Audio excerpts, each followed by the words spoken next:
مولاي صل وسلم دائما أبدا على حبيبك خير الخلق كلهم. مولاي صل وسلم دائما أبدا على حبيبك خير الخلق كلهم. فإن أمرتي. بسم الله الرحمن الرحيم. Assalamualaikum warahmatullahi wabarakatuh. Waalaikumsalam warahmatullahi wabarakatuh. Alhamdulillahi rabbil alamin wa bihi nasta'inu ala umuri dunya waddin. Asyhadu an la ilaha illallah wahdahu la syarikalah wa asyhadu anna sayyidana wa nabiyyana Muhammadan abduhu wa rasuluh habibuhu wa safiyyuh. Allahumma salli wa sallim wa barik wa karrim wa taraham wa tahannan ala habibina wa syafi'ina wa qurrati a'yunina wa nuri qulubina wa maulana Muhammadin wa ala alihi wa sahbihi wa sallim tasliman katsira, amma ba'd. Qalu subhanaka la ilma lana illa ma 'allamtana innaka antal alimul hakim wa tub 'alaina innaka antat tawwabur rahim. Rabbi shrah li sadri wa yassir li amri wahlul 'uqdatam min lisani yafqahu qawli, amma ba'd. Nawaina at-ta'alluma wa ta'lima wa tadhakkura wa tadhkira wa naf'a wal intifa'a wal ifada wal istifadah wal hasa ala tamassuki bi kitabillahi wa sunnati rasuli wa du'a ila al-huda wa dalalata ala al-khair ibtigha'a wajhillahi wa mardatihi wa qurbihi wa sawabihi subhanahu wa ta'ala. Hadratil mukarramin wal muhtaramin ma'asyiral muslimin rahimakumullah. Puji syukur marilah kita bersama-sama panjatkan kehadirat Allah subhanahu wa ta'ala atas nikmat yang telah Allah berikan kepada kita. Kenikmatan untuk kita bisa bersama-sama berkumpul di malam Ahad ini guna kita mempelajari sedikit demi sedikit daripada tuntunan agama kita. Setelah kita mengawali perjumpaan kita di malam hari ini dengan kita bersama-sama berzikir kepada Allah Subhanahu wa taala, yakni pembacaan daripada Ratibul Hadad. Mudah-mudahan perkumpulan kita ini adalah perkumpulan yang akan membawa perbaikan dalam kehidupan kita. Amin. Perkumpulan yang akan menghantarkan kita untuk bisa meraih barakah dari Allah Subhanahu wa taala. Perkumpulan yang akan mengekalkan hidayah serta taufik dari Allah Subhanahu wa taala. Dan mudah-mudahan dengan perkumpulan seperti ini Allah panjangkan umur kita dalam keadaan sehat afiat. Allah mudahkan segala urusan kita, baik urusan dunia maupun urusan akhirat. Amin amin ya rabbal alamin. Salawat dan salam semoga tercurah limpahkan kepada baginda Nabi besar Muhammad sallallahu alaihi wa alihi wa sahbihi wasallam, dan juga kepada keluarga serta para sahabat-sahabatnya. Ma'asyiral muslimin rahimakumullah. Pada saat ini kita masih berada di bulan Maulid, yakni bulan di mana Nabi besar Muhammad SAW dilahirkan di bulan ini. Kemuliaan bulan Rabiul Awal tidak lepas dari kemuliaan yang Allah berikan kepada Nabi besar Muhammad SAW. Karenanya pada bulan ini kaum muslimin, kaum muslimat di setiap daerah, di setiap tempat, bahkan di rumah-rumah mereka lantunkan daripada pembacaan kisah Maulid Nabi besar Muhammad SAW. Maka bersyukurlah ketika Allah Subhanahu wa taala menjadikan kita untuk bisa menggerakkan lisan kita di dalam memuji hamba Allah Subhanahu wa taala dan Rasulnya yang Allah Subhanahu wa taala telah berfirman, innaka la ala khuluqin azim. Dan bersyukurlah kepada Allah Subhanahu wa taala, karena Allah Subhanahu wa taala selalu memberikan kepada kita kekuatan dan kemudahan untuk bisa kita bersama-sama berkumpul di dalam mempelajari dari apa yang diajarkan oleh Nabi besar Muhammad SAW. Tidak ada perkumpulan yang begitu membahagiakan kita kecuali perkumpulan yang di situ kita semua diingatkan untuk selalu menanamkan kekuatan al-mahabbah, yakni kecintaan kita kepada Nabi besar Muhammad SAW. Seseorang tidak akan sampai untuk dapat meraih cinta dari Allah Subhanahu wa taala tanpa ia bersungguh-sungguh di dalam mencintai Nabi Muhammad SAW. Bahkan kecintaan seorang hamba kepada Rasulullah SAW ini harus melebihi segalanya. Dalam hadis Rasulullah SAW bersabda, la yu'minu ahadukum hatta akuna ahabba ilaihi min waladihi wa walidihi wa nasi ajma'in, atau kama qala Rasulullah SAW, bahwa tidaklah sempurna keimanan seorang hamba, keimanan salah seorang di antara kalian tidak akan sempurna hingga dia mencintai aku melebihi anaknya, orang tuanya, dan seluruh manusia. Kenapa? Karena Nabi besar Muhammad SAW memiliki peran yang begitu besar di dalam kenikmatan-kenikmatan yang di setiap detik Allah berikan kepada kita.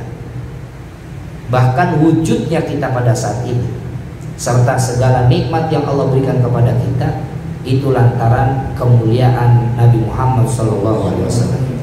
Bi akramir rusli kunna akramal umami. Begitu kata Imam Busiri dalam qasidahnya, dalam burdahnya, bahwa karena sebab kemuliaan Nabi Muhammad SAW Allah jadikan kita semulia-mulianya umat. Maka jagalah kemuliaan ini melalui kita hidupkan sunnahnya, kita pelajari daripada tuntunannya yang akan menuntun kita untuk selalu al-ittiba, mengikuti Nabi Muhammad SAW. Kita hamba yang lemah, kita adalah hamba yang berdosa. Tentunya banyak dalam kesehari-harian kita yang mungkin kita lebih menyukai sesuatu yang pada hakikatnya belum tentu sesuatu tersebut bisa menyelamatkan kita. Tapi kecintaan kita kepada Nabi besar Muhammad SAW itulah yang akan menghantarkan kita kepada kebahagiaan yang abadi, yaitu surga Allah Subhanahu wa taala. Ketika seseorang ditanya, seorang ulama ditanya, siflan al-jannah, sifatilah bagaimana keindahan surga kepadaku. Jadi ada orang bertanya agar diceritakan tentang bagaimana keindahan surga. Surga Allah Subhanahu wa taala yang luasnya itu melebihi langit dan bumi. Ketika orang tersebut bertanya, maka dijawablah oleh orang yang saleh ini, fiha Rasulullah, karena di dalam surga ada Nabi Muhammad SAW. Begitu cintanya orang-orang yang benar-benar cinta kepada Nabi Muhammad SAW, dan berbanggalah dan berbahagialah ketika kecintaan itu Allah tanamkan dalam diri kita. Dan alhamdulillah, tsumma alhamdulillah, Allah Subhanahu wa taala selalu memudahkan kita untuk mempelajari daripada ajaran-ajaran Nabi besar Muhammad SAW. Tinggal kita berusaha untuk beristiqomah, merutini dari setiap perkumpulan-perkumpulan yang sedang kita bangun, yang sedang kita bersama-sama menjaga perkumpulan ini agar perkumpulan seperti ini menjadikan kita semua sebagai hamba Allah Subhanahu wa taala yang benar-benar memiliki kecintaan yang begitu kuat kepada Nabi Muhammad SAW. Kita berharap agar Allah berikan cintanya kepada kita melalui keberkahan para ulama-ulama kita, melalui keberkahan daripada guru-guru kita. Karena kecintaan mereka terhadap Nabi Muhammad SAW dan cintanya kita kepada mereka, itulah yang akan dapat dan mempercepat agar kita mendapat cinta dari Allah Subhanahu wa taala. Jangan pernah kita lepas dari mencintai mereka. Cintailah orang soleh walaupun kita bukan dari bagian kelompok orang soleh. Kita harus suka, cinta, senang terhadap orang yang baik walaupun kita belum sepenuhnya menjadi orang baik. Barang siapa yang mencintai orang yang baik, maka dia akan dikumpulkan dengan orang yang ia cintai. Al-mar'u ma'aman ahab, bahwa seseorang itu akan bersama dengan orang yang ia cintai. Kalau kita cinta kepada Nabi Muhammad SAW, mudah-mudahan Allah Subhanahu wa taala kumpulkan kita di akhirat nanti di bawah bendera panji Nabi besar Muhammad SAW, bersama keluarga kita, bersama guru-guru kita. Maka jadilah kita semua sebagai anak didik, sebagai murid-murid yang benar-benar kita berusaha dalam hidup kita bagaimana cara kita menyenangkan Nabi Muhammad SAW.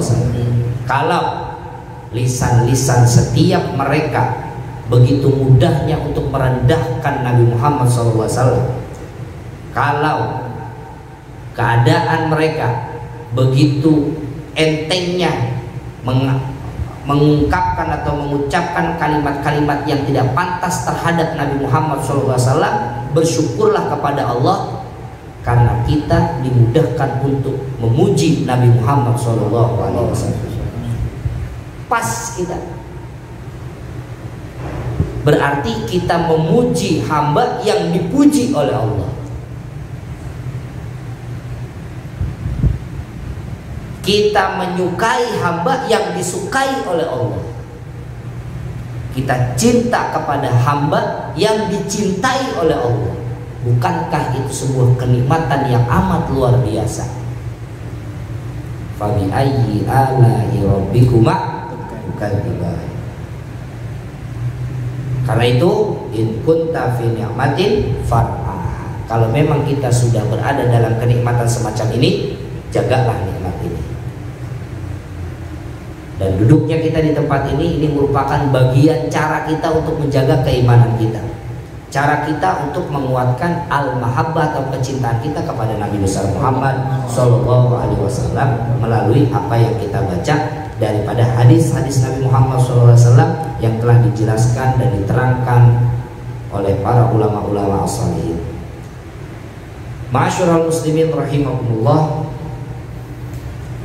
Dalam pertemuan kita kali ini kita akan mengambil pelajaran-pelajaran dari sabda Nabi Muhammad SAW yang panjang, yakni ketika para sahabat duduk bersama Nabi Muhammad SAW di suatu hari, tiba-tiba ada seseorang yang datang kepada Rasulullah SAW dengan pakaian yang putih, rambut yang hitam, rapi. Kemudian dia mendekat duduk dengan Nabi Muhammad SAW dan bertanya tentang apa yang harus kita ketahui, yakni mengenai iman, Islam atau Islam, iman dan ihsan. Islam, iman, Islam. Islam berarti segala sesuatu yang berkaitan dengan amaliyah zahir.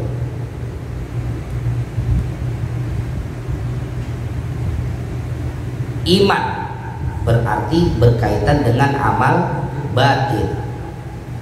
Ihsan merupakan puncak dari amal zahir dan amal batin yang kita satukan hingga kita mencapai derajat al-muhsinin. Al-muhsinin hum al-muflisun. Orang yang muhsin, orang yang baik adalah mereka orang-orang yang ikhlas. Maka kita akan mengambil pelajaran darinya, yakni kata para ulama dari hadis tersebut yang panjang yang diriwayatkan oleh Imam Muslim radhiyallahu taala anhu dari Sayyidina Umar radhiyallahu taala anhu, kita bisa mengambil pelajaran. Yang pertama adalah tahsinus siyab wal hai'ah, yaitu membaguskan pakaian dan sikap. Artinya yustahsanu irtida'u siyabin nadhifah wa tatayyub bi raihatiz zakiyah li dukhulil masjid wa huduri majalisil ilm.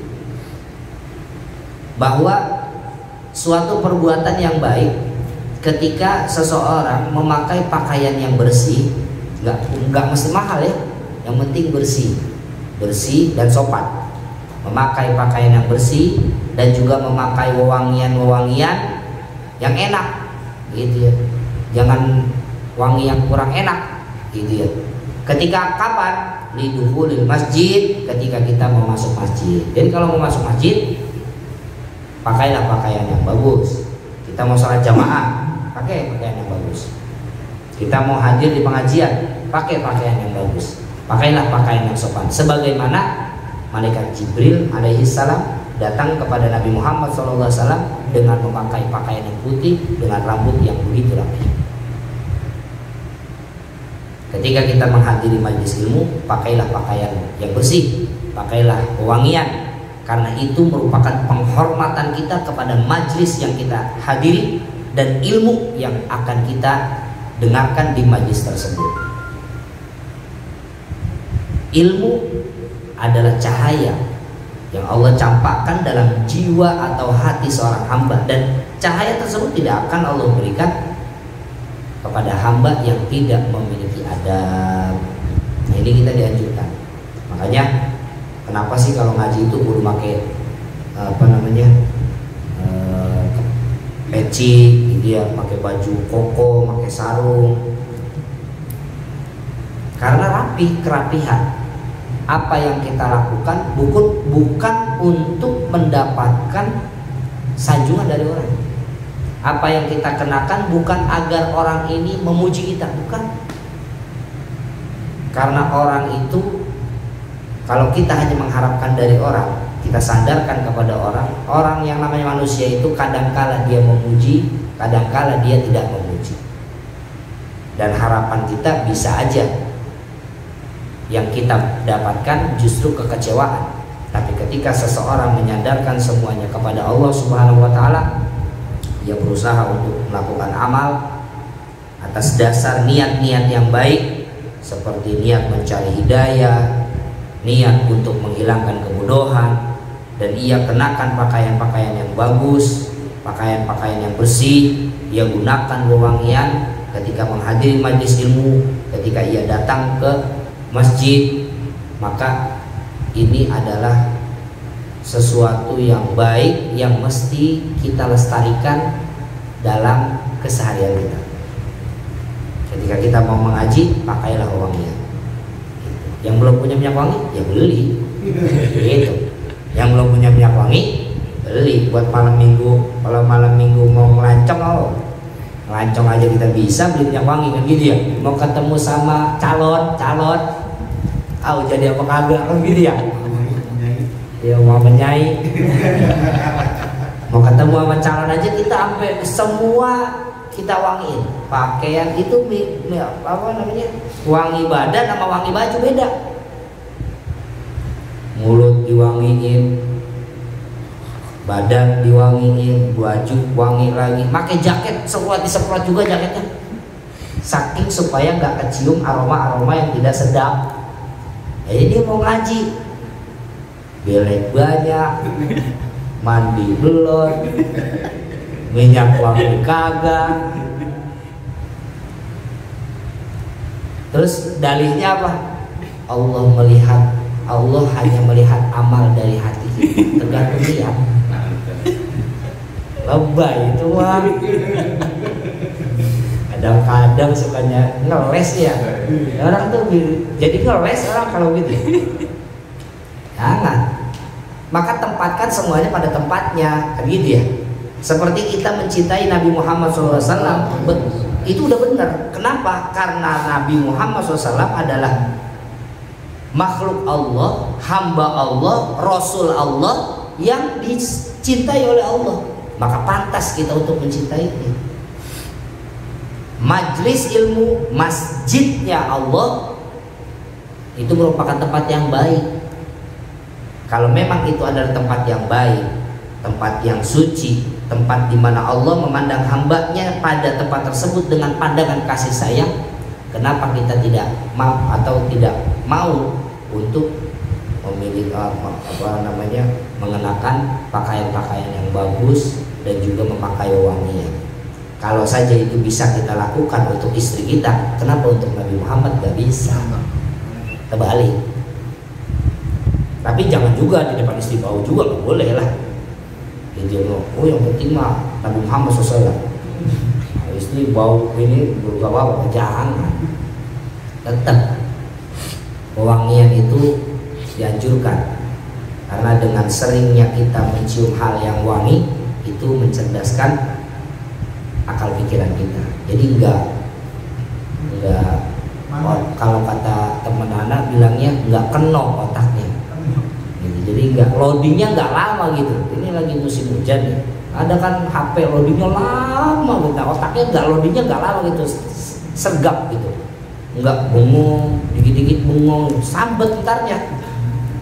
Nah ini, makanya di sini dianjurkan tuh. Kalau mau datang ke masjid, menghadiri majelis ilmu, pakailah pakaian yang bersih dan pakailah wangian yang enak. Wa ta'addu fi majlisil ilmi wa ma'al ulama, dan beradablah ketika kita berada di majelis ilmu. Kalau udah ada di majelis ilmu, tanamkan adab.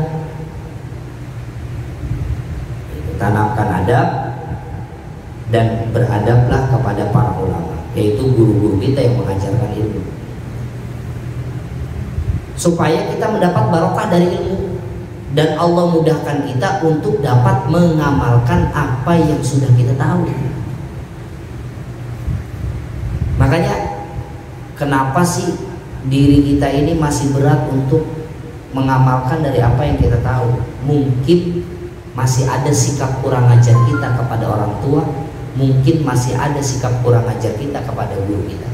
Itu yang memberatkan kita untuk bisa mengamalkan ilmu. Itu udah syarat mutlak.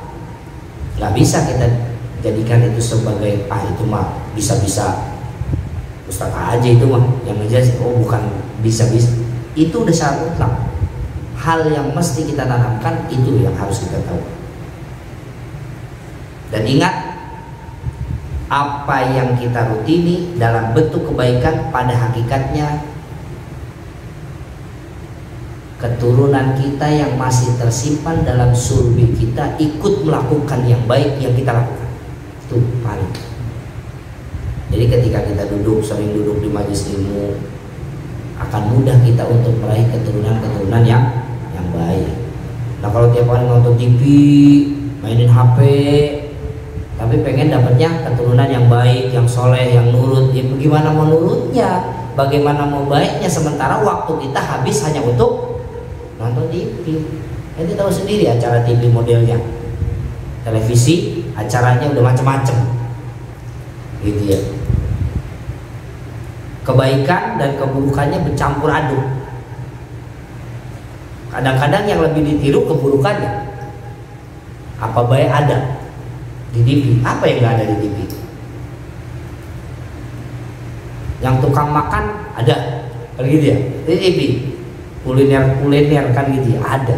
Kita mah yang nonton timbang ada ngiler doang kita ngeliatin. Ya Allah itu enak amat makan. Tetap aja kita makan tempe lagi, sayur asem lagi, lagi musim hujan, sambal lagi, sakit perut udah ujung-ujungnya.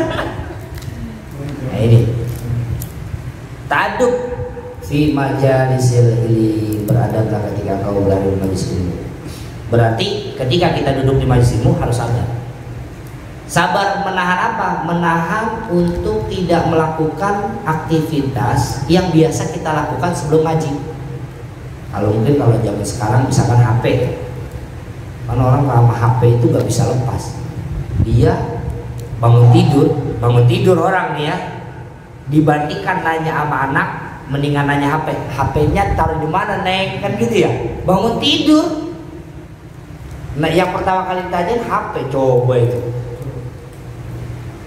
Ini HP perasaan taruh di sini. Bangun tidur orang-orang pada baca doa di cari HP.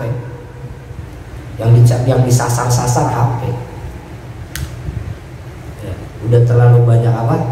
Kelalaian dalam kehidupan kita sampai kita lupa baca doa bangun tidur, sampai kita lupa bagaimana mendidik anak kita, sampai kita lupa untuk memberikan ajaran-ajaran kebaikan kepada anak kita karena HP.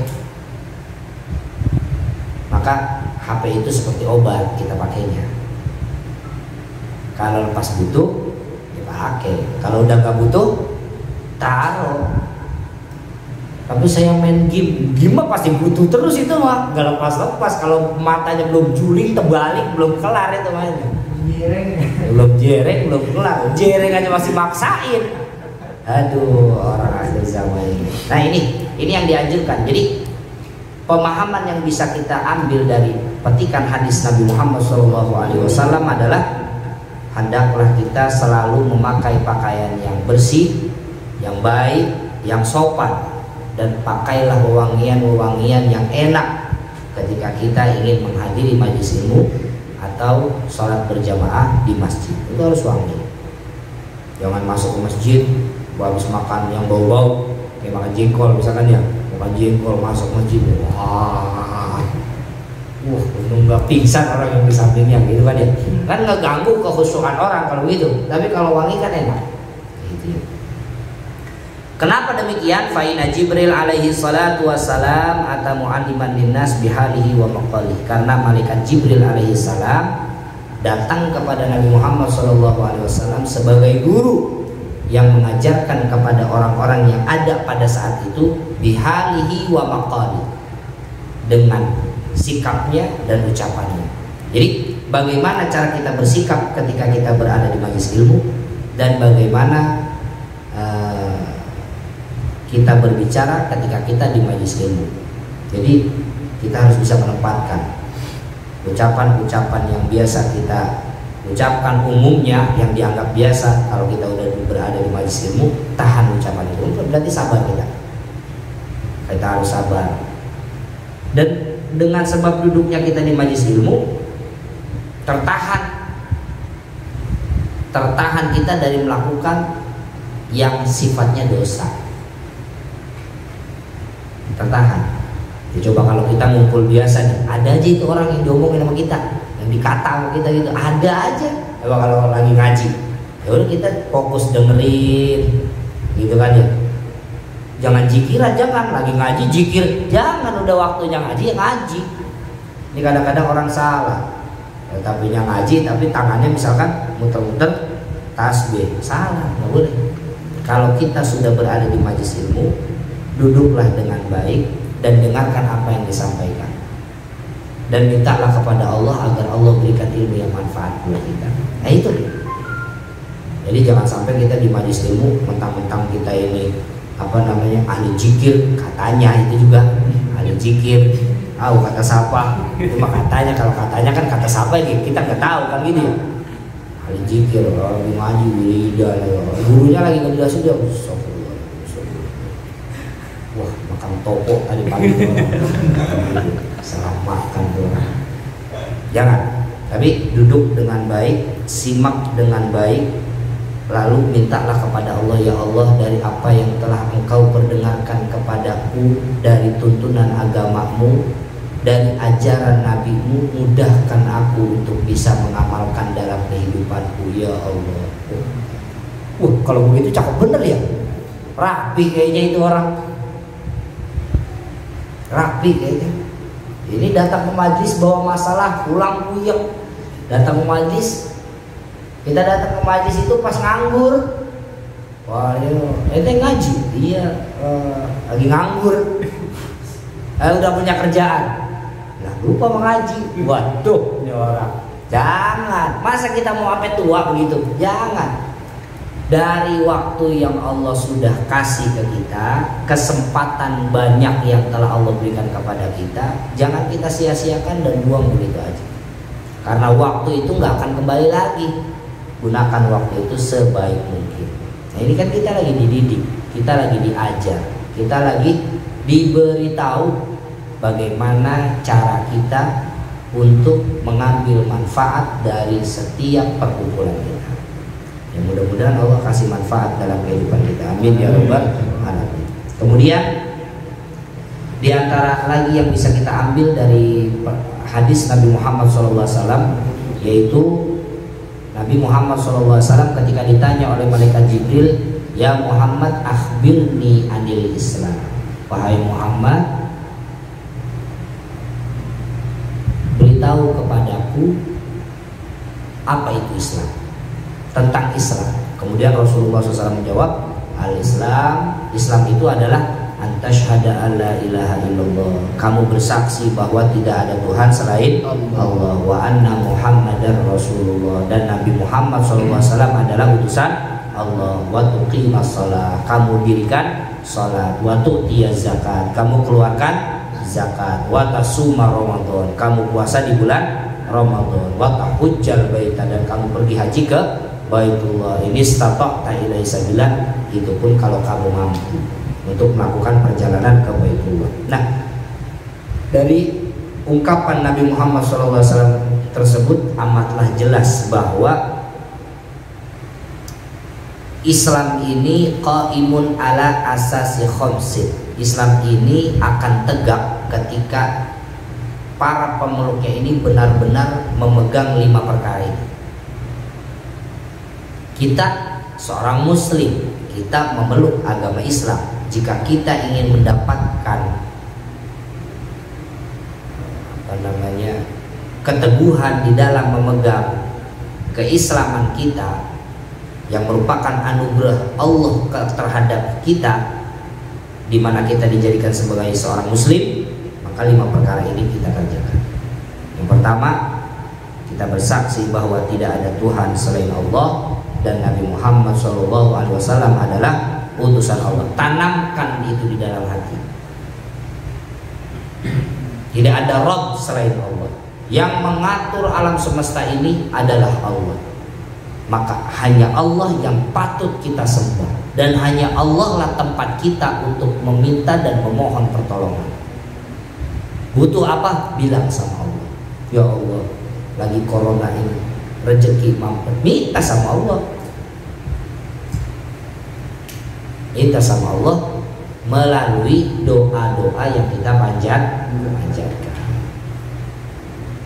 Wa iqamus shalah fi awqatiha, kemudian engkau dirikan sholat di waktunya. Artinya kerjakanlah sholat pada waktunya. Ini sholat johor waktunya, sholatnya pas maghrib, itu bukan johor, udah kodok namanya. Nah, jangan gitu ya. Yang biasa ninggalin sholat, jangan. Perhatikan sholat, jangan tinggalkan sholat. Kamu hanya akan mendapat kerugian ketika kamu tinggalkan sholat. Justru sholat merupakan solusi dalam kehidupanmu, di mana Allah akan memberikan kepadamu hal yang akan menggembirakan dirimu lantaran kamu kerjakan ibadah sholat. Kerjakanlah sholat pada waktunya, kamilata syurut wal arkan, dengan kamu sempurnakan rukun-rukun sholat serta syarat-syarat sholat. Berarti harus kita mempelajari hal-hal yang berkaitan dengan ibadah sholat, karena semuanya membutuhkan pengetahuan, semuanya ada ilmunya. Sholat ada ilmunya, berarti kita wajib mempelajari segala sesuatu yang berkaitan dengan ibadah sholat, supaya sholat kita ini diterima oleh Allah Subhanahu wa ta'ala. Mustaufa tasunun wal adab, dan kau sempurnakan sholatmu dengan apa? Dengan mengerjakan perkara-perkara yang sunnah dan juga adab. Guru kami Abu Yaki Haji Hamzah dan itu pernah mengatakan bahwa ketika seseorang sudah meletakkan adabnya ini lebih luhur, maka ilmunya geser. Orang yang beradab itu, maka ilmunya yang mengalah, ilmunya ngegeser. Satu contoh, beliau memberikan contoh dalam bentuk ibadah sholat. Beliau mengatakan seperti halnya orang sholat. Ketika dia sholat, dia menutup aurat. Dalam sholat itu harus menutup aurat. Aurat itu sesuatu yang gak boleh dilihat, yang harus ditutupi, namanya aurat. Aurat laki-laki itu mulai dari pusar hingga lutut. Itu yang wajib ditutupi. Ketika kita sholat wajib menutup, yang wajib kita tutupi dari pusar hingga lutut. Tapi pertanyaannya, pernah nggak kita sholat cuman yang kita tutupin dari pusar ke lutut? Tetap aja kita sholat itu dengan memakai pakaian, mulai dari kita tutup kepala, kan gitu ya, pakai peci, pakai baju koko, pakai sarung, pakai celana, sirwal, kemudian pakai sarung. Kan kita sholat seperti itu ya. Berarti kita lebih mengedepankan adab. Coba kalau hanya sebatas ilmu, udah kita sholat ambil sarung, habis mandi, ambil sarung, lipat, buntel-buntel dikit, yang penting ketutupan dari pusar sampai lutut, sholat. Allahu Akbar. Orang gila mana yang seperti itu? Memang dikatakan sholatnya sah, kurang ajar kalau gitu, tidak beradab, benar nggak? Ya udah, nggak beradab kalau gitu. Nah, ketika adab itu telah ada dalam kehidupan seseorang, ilmunya bergeser, karena adab itu lebih ia kedepankan dibandingkan ilmu. Adab itu akan lebih dikedepankan dibandingkan ilmu. Nah, ini pentingnya kita beradab. Makanya salah satu ungkapan yang pernah diungkapkan oleh guru kita Abu Yaki Haji Hamzah Hamdani adalah, ketika ilmumu bertambah 1 kilo, maka adabmu harus 2 kilo. Jadi harus lebih banyak adab. Harus lebih banyak adab. Nah, seperti ketika kita mengerjakan ibadah sholat, bukan hanya syarat dan rukunnya saja kita penuhi, tapi sempurnakan sholat kita dengan kita kerjakan hal-hal yang sunnah, dan juga kita beradab pada saat kita mengerjakan ibadah sholat. Di antara adab sholat itu ada adab sebelum sholat, ada adab ketika sholat, ada adab habis sholat. Kalau adab habis sholat, ya habis sholat jangan langsung likum-likum pergi, assalamualaikum pergi. Ya Allah, saya udah sholat tapi masih susah aja, padahal saya udah sholat. Lah, lu berdoa kagak? Kan gitu. Doanya kagak, habis assalamualaikum pulang. Seperti sholat Jumat, udah datang belakangan, pulang duluan. Orang sholat Jumat gitu ya, datang paling belakangan, belum komat, belum datang gitu. Pas sudah Allah, ayo komat, udah komat Jumatan, tak kita ketinggalan, baru datang, baru assalamualaikum pulang. Masuk surganya pengen duluan tuh orang. Wah, curang itu orang. Masuk surga pengen duluan tapi tidak menjaga adab. Nah, ini jangan. Ya, kita harus beradab. Dalam sholat ada adab, maka kita harus menjaga adab-adab kita pada saat kita mengerjakan ibadah sholat. Nah, itu nanti kita akan bahas dalam kajian kitab Bidayatul Hidayah insyaallah. Wa ita'uz zakat, keluarkan zakat. Ya, kalau kita udah terpenuhi syarat-syarat yang memang kita harus mengeluarkan zakat, maka keluarkan zakat. Zakat itu ada zakat badan, kan itu dia, ada zakat harta. Kalau memang harta kita sudah sampai kepada batasan wajib mengeluarkan zakat, ya keluarin. Saya belum bisa ngeluarin zakat, boro-boro ngeluarin zakat duit saya aja pas-pasan, nggak sampailah ke nisab. Ya udah, sodako berarti. Ya, boro-boro sodako, saya aja ahli nerima sodako. Bangga banget lagi nerima sodako, jangan. Ya, harus kita bisa memberi sama orang, harus. Karena al-yadul ulya khairun min yadis sufla. Tangan yang di atas itu lebih baik, lebih mulia dibandingkan tangan di bawah. Gak usah diakalin, oh berarti kalau begitu anak mintanya dari atas saja begini. Enggak lah, jelas. Walaupun tangannya itu kan ibarat ya, bukan berarti ini anak mau ngasih ke ente, wah tangan di bawah itu jelek dibandingkan tangan di atas. Ya udah, sini saya terima dari atas, terima. Kebangetan pinter itu orang. Ya, jangan ya. Belajar bersedekah, belajar bersedekah. Obatilah orang-orang sakit di antara kalian dengan bersedekah. Ngobatin orang aja dengan cara bersedekah. Kita pengen sehat, sedekah.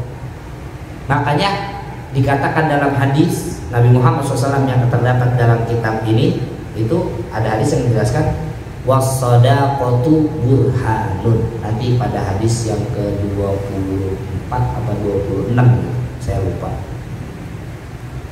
ada kalimat hadis Nabi Muhammad SAW was-shadaqatu burhanun. Orang bisa menjaga kesucian, selalu berwudu bisa. Orang selalu wudu nih bisa, batal wudu langsung wudu lagi, batal wudu wudu lagi. Kemudian orang mengerjakan sholat bisa, tapi kalau udah urusannya sama duit, wah, yang punya aja ngaku susah. Bener gak? Berat. Makanya was-shadaqatu burhan.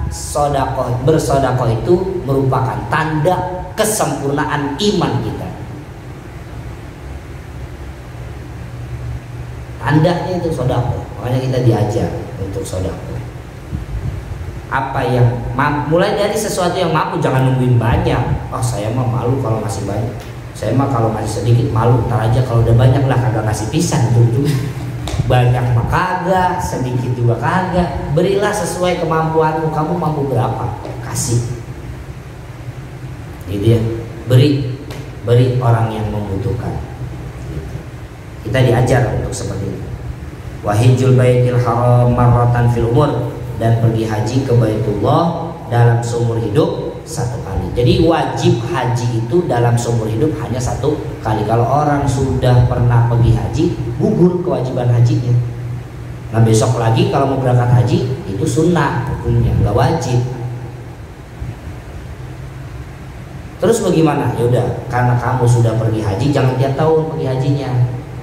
Minimal ya 5 tahun sekali lah. Dulu saya pernah mendengar penjelasan dari guru Al-Fakir, yaitu Abuya Kiai Haji Hamzah ini pernah bilang minimal 5 tahun sekali kalau mau pergi haji itu 5 tahun sekali. Nah itu yang 4 tahun bagaimana? Setiap tahun tuh duit yang biar ente kumpulin duit udah sampai ke desa haji tuh orang-orang yang susah ente kasih, ente senengin, sama pahalanya seperti orang yang menunaikan ibadah haji. Makanya as-shadaqatu burhan. Sedekah itu merupakan tanda kesempurnaan iman seseorang. Ya, kita berdoa kepada Allah mudah-mudahan ya dengan kita berkumpul sedikit demi sedikit kita memahami tuntunan agama, kita bisa memperbaiki apa yang kurang dalam kehidupan kita. Kalau memang ada yang kurang, sempurnakan. Kalau memang ada kesalahan, maka tinggalkan kesalahan dan perbaikilah kesalahan kita. Dengan tadi menjaga ibadah salat kita, menjaga zakat kita, jangan sampai sudah waktunya zakat nggak zakat, gitu ya. Kalau memang belum sampai kepada nisab, ya minimal kita bersedekah. Dan puasa Ramadan kita jaga setahun sekali, gitu ya. Setahun sekali itu kita jaga puasa Ramadan. Ya minimal itu Ramadan, minimal Ramadan jangan sampai nggak bisa. Ini puasanya enggak, Lebaran pakai baju baru, iya. Padahal kalau puasa enggak malu ya, malu lah. Puasa perhatikan. Kemudian kalau memang Allah berikan kita rezeki untuk bisa pergi haji, dan mudah-mudahan Allah berikan kita sehingga kita bisa berangkat haji Baitullah, ziarah ke makam Nabi Muhammad SAW, maka lakukan. Mudah-mudahan Allah Subhanahu wa Ta'ala berikan barokah dalam kehidupan kita. Allah mudahkan kita untuk mengamalkan dalam kehidupan kita. Terakhir kita tutup dengan kita membacakan suratul Fatihah, kita hadiahkan untuk para almarhum almarhumah dari orang tua kita, guru-guru kita, kerabat-kerabat kita, saudara kita, seluruh kaum muslimin muslimat yang telah berpulang ke rahmatullah. Kita berdoa kepada Allah, mudah-mudahan Allah Subhanahu wa taala ampuni dosa-dosa mereka, Allah maafkan kesalahan mereka, Allah angkat derajat mereka, Allah luaskan kubur mereka, Allah jadikan kubur mereka Allah menjadi jannah, dan Allah tempatkan mereka di tempat yang layak, yang penuh dengan kenikmatan dan keridhaan dari Allah Subhanahu wa taala. Orang tua kita yang masih hidup, mudah-mudahan Allah panjangkan umur mereka dalam keadaan sehat afiat. Allah berikan kemudahan dalam segala urusan mereka, baik urusan dunia maupun akhirat, dan juga Allah berkahi, Allah Subhanahu wa taala mudahkan, Allah Subhanahu wa taala selalu limpahkan kesenangan-kesenangan kepada mereka, dan Allah bahagiakan kedua orang tua kita dunia hingga akhirat. Guru-guru kita yang masih ada, wabil khusus Abu Yaki Haji Hamzah Al-Dani, mudah-mudahan semua guru-guru kita senantiasa mendapatkan kemudahan dari Allah Subhanahu wa taala. Allah berikan ridho kepada mereka, Allah limpahkan rahmat dalam kehidupan mereka, Allah jadikan keturunan mereka keturunan soleh-solehah, dan mudah-mudahan kita yang mendoakan, kita yang membacakan suratul Fatihah, dari apa yang mereka panjatkan, dari doa yang mereka selalu panjatkan kepada Allah, mudah-mudahan kita pun mendapatkan bagian dari doa mereka. Amin ya rabbal alamin. Al-hadiniyah wa lillahi sallallahu ila hadratin Nabi Muhammad sallallahu alaihi wasallam. Al-Fatihah. A'udzu billahi minasyaitonir rajim. Bismillahirrahmanirrahim. Alhamdulillahirabbil alamin. Arrahmanir rahim. Maliki yaumiddin. Iyyaka na'budu wa iyyaka nasta'in. Ihdinas siratal mustaqim. Shiratal ladzina an'amta 'alaihim ghairil maghdubi 'alaihim waladdallin. Amin. Rabbana atina fid dunya hasanah wa fil akhirati hasanatan wa qina adzabannar. Rabbana anfa'na bima 'allamtana rabbi 'allimna alladhi yanfa'una rabbi faqihna wa faqih ahlana wa qarrabna lana fi dinina ma'al kulli unsa wa dzakar rabbi wa fina wa fi kulli ma tartadi qawlan fi'lan qurama wa rizqil kulla halalan da'ima wa akhilati wa lama nahdha bil khair wa nafsa kulla syarr. Rabbana waslih lana kulla syu'un wa aqir biridha minkal uyun waqdi anna rabbana kullan qabla an tatiyana rusul manun waghfir wastur anta aqrama sadar wa salatullahi tasha mustafa man ilal haqi da'ana wal wafa bi kitabin fihi linnasi shifa wa ala al-alil kiram syurfa wa ala sahbil masabi'il gula. Allahumma hdina bihuda waj'alna mimman yusari'u fi ridha wa la tuwallina waliyan siwa wa la taj'alna mimman khalafa amrak wa asa wa hasbunallahu wa ni'mal wakil. La haula wa la quwwata illa billahil aliyyil azim. Da'wahum subhanakallahumma tahiyyatun bisalam wa akhiru da'wana alhamdulillahi rabbil alamin wa lakum minkum. Assalamualaikum warahmatullahi